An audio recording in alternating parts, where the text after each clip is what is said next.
It's the middle of fall, but I'm looking forward to my spring flowers because this is the time of year to put the bulbs in the ground for those spring flowers. So join me as I show you how I plant my fall bulbs.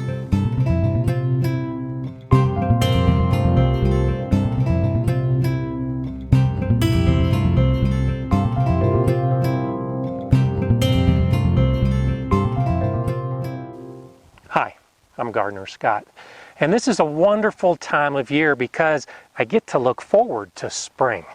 Even though I've had my first frost that has zapped a lot of my plants, it's really the perfect time to be putting the bulbs in the ground because the fall planted bulbs, they don't need sunlight for germination.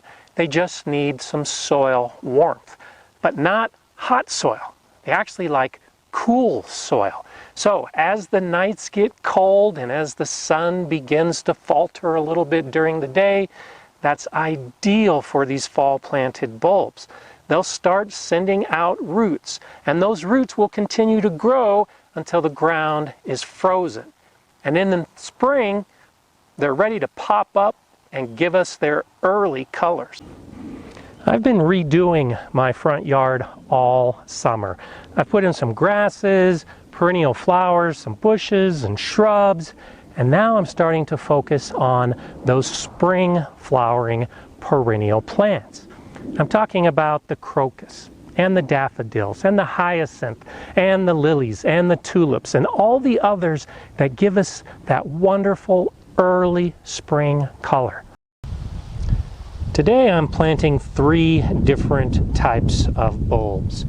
I have a mix of crocus, a mix of tulips, and a mix of daffodils or narcissus.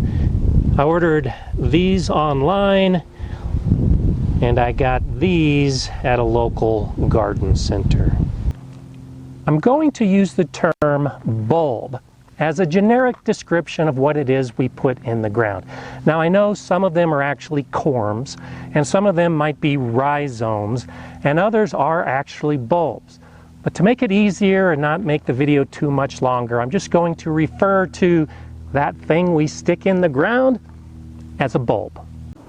In deciding where to plant your bulbs, there are a few important things to consider. The first being the sun. Those spring flowering plants need to have quite a bit of sun. The more, the better. The key is that it is springtime sun. You can actually put bulbs around a lot of trees and large shrubs that lose their leaves over the winter. Because in the spring, there's no leaves to block the sunlight, so it can shine right through and really help out those spring flowers. By the time the trees have leaves, the plants and the flowers are done, and it's the rest of the plants that can take over the color in your landscape. And think about how those flowers are going to be viewed. Do you want them seen by all the people walking down the sidewalk and the street, or do you want to look out your front window and see your flowers? So place them in a spot for the best viewing. Some gardeners may consider fall planted bulbs like annuals, and they'll put in new tulips every year. But for many of us, we need to think about these bulbs as perennial plants. Once we put them in the ground, that's their permanent location. So consider that with your other perennial shrubs and bushes and flowers, and choose a location where those spring flowers will come back year after year. And consider the impact that the flowers will have in early spring. Do you want to plant individual bulbs along a wall so it looks like an army of little soldiers lined up for battle? Or do you want to fill the area with a swath of color that just totally dominates your landscape? I've selected this whole area for my bulbs, which is why I have more than 300 of them ready to plant. It's in full sun. it'll be covering this entire section in early spring. These shrubs that I've recently planted will be much larger in the next couple years and will be a beautiful backdrop for people walking down the street and viewing the beautiful color. And of course, I'll be able to see it from my front window. So now I can start putting my bulbs in the ground. Having good soil is an important factor in the success of your bulbs. If the bulbs sit in soggy soil and resting water, they'll rot. So you really need a good draining soil. Now, because I'm just starting with this project, I actually brought in loads of soil that already had humus and compost mixed into it. If you can't do that and you're putting your bulbs in an established area of your landscape, well, then you should do all you can to add that organic material, to work that compost into your soil, and to choose a section of your yard that doesn't have a lot of resting water, an area with good drainage. Because my soil is all ready to go, I can start putting the bulbs in now. Many packages of bulbs will come with all the directions you need, including the proper depth. And some of them actually have rulers along the side to help ensure that you dig the hole to the proper depth. A good rule of thumb is that the bulbs are planted at least 3 times as deep as their height. And I'll actually use a trowel that has measurements to give me an idea of what that depth should be. So these daffodils, when I lay them on my trowel, I see that they're about 3 inches, about 7 centimeters high. So I need to plant them 3 times as deep, which means my hole should be 8 to 9 inches deep for the bottom of the bulb to rest on. There are a few different ways to actually plant the bulbs. I know that the total length of this trowel is about 6 inches, so I can dig individual holes using my trowel down to the total depth of the trowel and then a couple extra inches. I can also use this tool. This is a hori-hori. It's a Japanese gardening knife, and it actually has a total length of about 7 inches. So I could do the same thing to dig the hole to get to that proper depth. I've got good soil that I brought in, but if you don't have the good soil, now's the time to consider adding those amendments to the bottom of the hole. Put in the compost and mix it all together. And there's another important ingredient that you should consider. All of the energy that a bulb needs to grow into a plant and to flower is held within this bulb for the first year. If you're treating bulbs as annual plants and replacing them every year, then you don't need to worry so much about this plant. But for gardeners like me that are creating perennial flower beds, fertilizer is an important factor. And specific fertilizer. It's the phosphorus component, the middle number on a bag of fertilizer. So I can use an organic fertilizer like this bone meal, which is a 2-14-0. That 14 is the phosphorus number, which means this is a high phosphorus fertilizer. I can use this and mix it into the bottom of the hole. However, I have high alkaline soil in Colorado, and Colorado State University did research to show that bone meal specifically is not available to plants when the pH is above 7.0. So I need to look at other options. One of them is seabird guano, an organic source with a high phosphorus component, but it can be quite expensive. You can also look at synthetic fertilizers like this triple superphosphate, which is a 0.45-0. Again, high phosphorus. Whatever it is you use, now's the time to add it to your hole. The main reason that you want to add the phosphorus at this point is because it needs to be available at the root level. Phosphorus does not travel through the soil. So if you don't sprinkle some fertilizer into the hole at this point, it won't be available to the plants. You could try to sprinkle it on the surface, but it'll never work its way down to the roots. So with some fertilizer in the hole, now I can mix up that fertilizer at the root level where the bulbs are going to be planted. In a small hole like this, I want a little quick burst of color, so I'll actually put 3 bulbs in relatively close together. The fertilizer's in the hole, the bulbs are in place. This will give me a quick burst of 3 plants in the spring, and then I just cover it with soil. The individual hole method works great if you've just got a few bulbs and you're just trying to accent certain areas of your landscape. But it's a lot of work if you've got 300 bulbs to plant. That could be close to 100 holes. So a far quicker and a better method when you want a lot of color and you're planting a lot of bulbs is to dig bigger holes. So that's what I'm doing for this next section.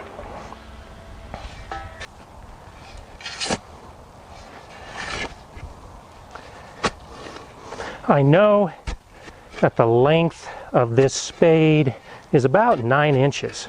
So for this hole, I'll go down about a spade's depth to determine the base of this hole. I'll sprinkle fertilizer at the bottom of this hole and then start mixing it in. Remember, if your soil needs other amendments at this point, like compost, do it now.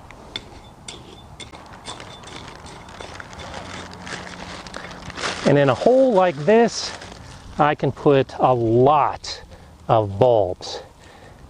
So I'm going to group these about 6 inches apart and fill this entire space. So a hole this size, I'm actually putting in about 10 bulbs, and then I'll start to cover them. Now, you can get creative. These are daffodils that I'm putting in place in this hole.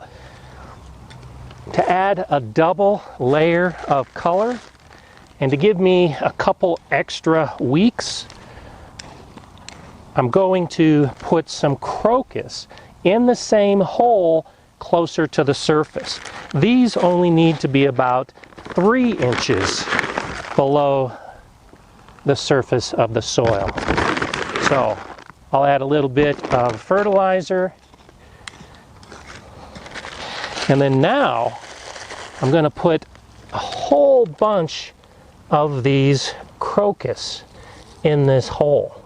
So I'll get the purple color of the crocus to begin the season, and just at about the time that the crocus will start to fade, I'll have the yellow and white of the daffodils starting to pop up in this same section. And this is the pattern that I'm going to repeat throughout my yard. And with the crocus in place, now I'll cover all of them up. A little more gently with the soil so I don't knock them out of position.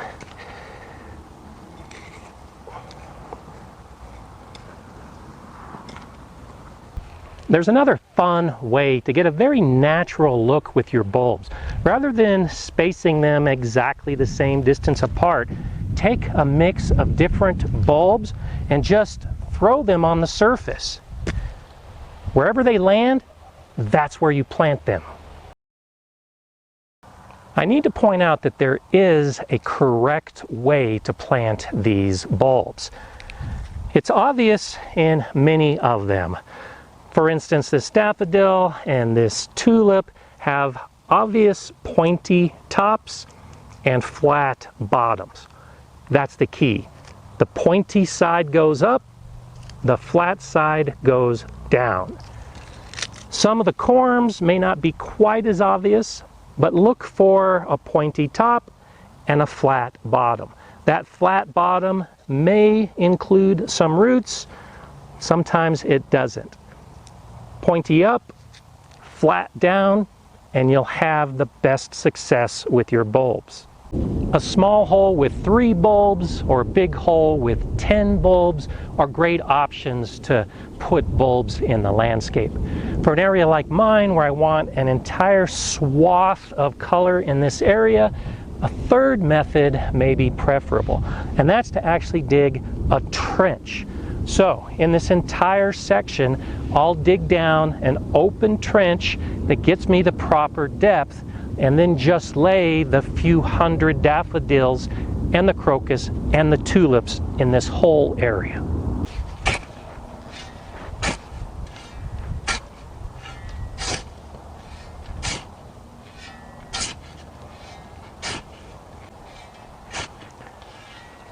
There's another question you might be asking at this point, and that's, what if you have voles or gophers or squirrels that like to dig up the bulbs? Well, as you make your individual holes, consider taking chicken wire and forming it into the shape of a cup that you'll actually put into the hole. You can put your bulbs on top of that chicken wire, the roots will grow right through it, and the wire will help keep some of those burrowing animals away from your bulbs. You can do the same thing in a trench. Just lay out a roll of the chicken wire. And you can also do that on top of the bulbs to help keep the squirrels from digging away, because the plants will grow up through the holes of the chicken wire. And that may save some of your bulbs that would otherwise be lost.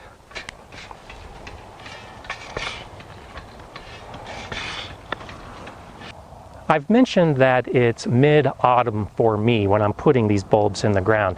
And you may be wondering when the best time to plant bulbs is for you. Well, ideally you want to get the bulbs in the ground 6 to 8 weeks before the ground freezes. That means cold, solid, the roots can't grow anymore. If it's just cold outside, even if it's freezing outside, the roots will continue to grow. The key is the soil temperature when it freezes.